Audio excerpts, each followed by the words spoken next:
What's up, guys? Today, yeah? South Africa attracts a very wide variety of foreigners. People come here to work, to study. International businesses especially love South Africa. I don't know if you've noticed, but like when big international companies first come to Africa, they usually start with like South Africa, maybe Kenya, Nigeria. Amazon is a good example. Their first data center in Africa is in Cape Town. In fact, a good chunk of the consumer brands in South Africa are international businesses. KFC, McDonald's, the big accounting firms, the tobacco that we have. There is a very good reason why you see a lot of old people around Cape Town, because the exchange rate will always be on the side. If you're a tourist or you're an old person looking to retire, then you're gonna want to come to South Africa. And then there's the African. The African foreigner is a very complex individual. We're gonna dive into that complexity maybe in a future video, but in this video we're gonna look at all these Africans that are in South Africa. Why did they choose South Africa? When these people left their countries, they had several factors to consider and they ended up choosing South Africa. In this video, we're gonna look at some of these factors that are, obviously everyone around the world probably has similar reasons, but Africans, they're a special kind of group in South Africa. Okay, let's dive into it.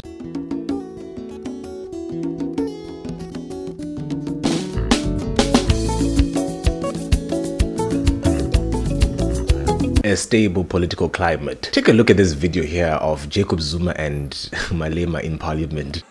Firstly, people every day say something about President Zuma in this country. Should I stand every day, tag everybody to court? You say a lot of things about me. Should I do so? If I were you to can do take so, me to court. You can, no, he's answering this is you, not your house. Honorable Malema. Point This is not your Honorable house. Malema, This is it's not your Parliament. turn. Honorable Malema. Yeah, that just does not happen. In many other places in Africa, if you do that, you're gonna die. If you speak against the government, you will die. If you protest for human rights, you will die. Freedom of expression. What's that? Free and fair elections. 2008 was a very bloody year for Zimbabweans. Yeah, that's when, like, looking back, we all thought like, it can't get any worse. And then it did, and it kept getting worse. Anyways, this sort of story is not just unique to Zimbabwe, but all over Africa. If you look at this map here called the Freedom Map, you'll notice there's not a lot of green in Africa. So you've got South Africa, Botswana, Namibia, and even Ghana in North Africa. The rest of the African continent is a bit ambiguous. Now, I'm not saying that, things are okay in South Africa when it comes to politics. Not exactly the case. The ANC hasn't really been tested that much. They haven't gotten like 50% of the vote.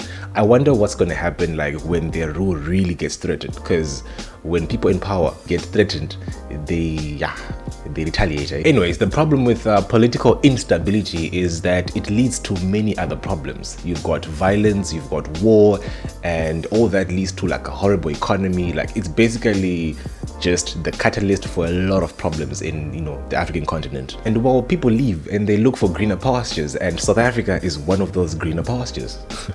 It actually is literally green in the map. The second reason why Africans end up deciding to come to South Africa is its economy, its functional and stable economy. Let's take a look at this map here of GDPs in Africa. You'll notice that South Africa is very, very, very dark green. It's basically black. That means it has a very good economy. So does Nigeria and a few other African countries. But GDP doesn't tell the full story, because in this case, there's a lot of dark green in Africa, so you might think that you're not doing too bad. So the purchasing power parity, or PPP, this takes into account the standard of living, basic goods, cost of services, that kind of thing. And this is where you really see the difference. You'll notice all those countries that were darker green, there's no more green there. Nigeria is much lighter green, which is actually an indication that there's serious inequality there. You notice there's only a few countries that are doing really good in this measurement. South Africa, Botswana, Namibia. I think at the top there's Equatorial Guinea, Gabon, Seychelles, and Mauritius are also doing pretty good. But the rest of the 50 plus countries are it's questionable. And that North Africa, is that really Africa, guys? People in South Africa can make a living from the creative arts, from music, drawing things. People can make money from drawing things. People make money from being popular, right? Just being pretty. You can get paid a lot of money from that shit. That doesn't happen many other places in Africa. You want to be a TV star in Zim, on what channel? Most African countries have one TV channel, which is controlled by the government. So another good advantage of having a good economy is that since people have money to spend, you have a lot more options when it comes to side hustles as compared to like other African countries. The brain drain. I spoke about this in my previous video where I was discussing, you know, the two nuclear options you have when you just can't find a job. So make sure to check that out. But basically, South Africa is going through a serious brain drain, you know, and it's not just white people leaving, but you actually have a lot more black people leaving than white people. Why are they leaving? Well, various reasons. Crime is getting out of hand in South Africa. South Africa does not respect women. A lot of middle-class South Africans are reaching the stage where they have to ask themselves, is it really worth raising a family in this country when I can move somewhere else? And then you look at other countries like, you know, UK, Canada, all these first world countries. They're actively looking for people like you and they're willing to pay you a lot of money, and they don't have all these other problems that you're facing in South Africa. That is actually incentivizing a lot of people to leave the country. Now, this mass immigration is leading to a brain drain because those skills are still needed in South Africa. South Africa still needs engineers, still needs, you know, doctors and in all these other special skills. So because of all that, they created the critical skills visa. This is why I stayed in SA after graduation, because they have a critical skills visa, and you know, there's many other reasons why I took that, but you know, if it wasn't there, I probably wouldn't be here. Next up, we've got education. South Africa has some of the best, actually it has the best universities in Africa, right? If you look at the top 10 list of best universities in Africa, South Africa has like 5 of them in there. So not only are these universities highly ranked, they are also very affordable. Let's look at the Times higher education rankings of universities around the world. You will notice that UCT has a ranking of 136. How much money do you need to study at UCT? Well, as an international student, I think my most expensive year was 130,000 rands, and that was tuition, food and living expenses. Also ranked 136, you've got University of Alberta in Canada. Tuition per year is 40,000 Canadian dollars, which is about 250,000 rands per year. Just the tuition. Living expenses will cost you an extra 10,000 Canadian dollars, which is about 130,000 rands per year just for living. That's the total yearly, cost for UCT for everything. But in Canada, that's just your living expenses. So now when you compare the quality of education that you're going to get at UCT and how much it costs, it's a very good deal. So that's why a lot of Africans actually aspire to come to South Africa for university, because you imagine that very good quality of education with very reasonable cost for international students, and it's not like it's going to be cheap for us. It's not at all. Remember, we're coming from other African countries that have shitty ass economies. Another reason why Africans love coming to South Africa is a higher standard of living. There's a very good chance they're going to have a higher standard of living if they move to South Africa. So standard of living measures the level of comfort and material goods and necessities that are available to you based on your socio-economic status. So this takes into account the very basics: food, shelter, medical expenses. A very poor person in South Africa is likely going to have a better life than a very poor person in many other countries in Africa. And this is not just for poor people, even for richer people. In my small city of Mutare, the last and only movie house was closed I think 2010. Yeah, 2010. So if you want to go to the movies in Zim, there's only a very few places you're able to do that. You want to take a girl out for dinner, there's probably 2 restaurants you can do that in the whole city. Because South Africa is a tourist destination, there are a lot of activities you can do in South Africa. Some are, out of the reach of most locals, but there's a good number of them that, most of us can do. Pat, for example. Pat is like 30 rands. 20, right? Yep. 20 wide. Yeah! Thank you. After 21.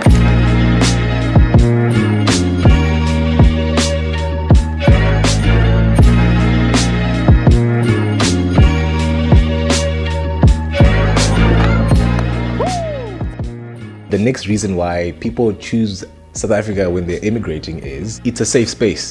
First year was a very interesting year for me. The first party I went to, I had a dude make some serious moves on me. My Instagram had guys asking me out for drinks. Yeah, that just does not happen in Zim. People die for being gay. People die for choosing who they want to have sex with. There are African countries that are actively trying to kill gay people, passing gay laws, very homophobic cultures. Not all places in South Africa, are safe spaces. There are certain areas you would not go to if you're gay, because you're gonna die. South Africa has come a long way when it comes to gay rights. They recently passed a law that allowed gay people to get married, that definitely was not met with a universal praise. A lot of people against it, but the fact that they have a judicial system where people can like fight for these laws, that alone is something to admire. Another reason why people choose Africa is it's close to home, not just physically close to home, but culturally close to home. Black people do not belong anywhere else but Africa. Let's just face it, guys. If you go to America, you get killed. If you go to South America, you get killed. If you go to Europe, they don't want you there. If you go to Asia, they don't want you there. You might even go missing. Basically, Africa is the only place you belong. Yes, there are a very vocal minority in South Africa that are very xenophobic, but the vast majority of South Africans that I have met are very friendly. The last reason that people love coming to South Africa is it's a beautiful country. Not all of us are poor. I know that, the reasons I mentioned here, it feels like people leave their countries because they're struggling. That's not the case for everyone, okay? Some people just come here because they love it here. They have great food, there's a lot of leisure activities, beautiful scenery, beautiful people, very friendly people. Like, it's a very good country. Like, there's a lot to love about South Africa, and a lot of people come here because of that. I can't wait to finish exploring South Africa. I'm not even done exploring Cape Town, and oh man, I'm just looking forward to it. If you enjoy watching my videos, I would really appreciate a like, maybe subscribe, maybe comment, and right now there should be 2 videos on the screen here. There's one video here. YouTube thinks you're gonna like that one. I think you're gonna like this one here, but you can also check out this playlist. If you watched all this content, maybe subscribe, and I'll see you in the next video. Okay, you have a good day.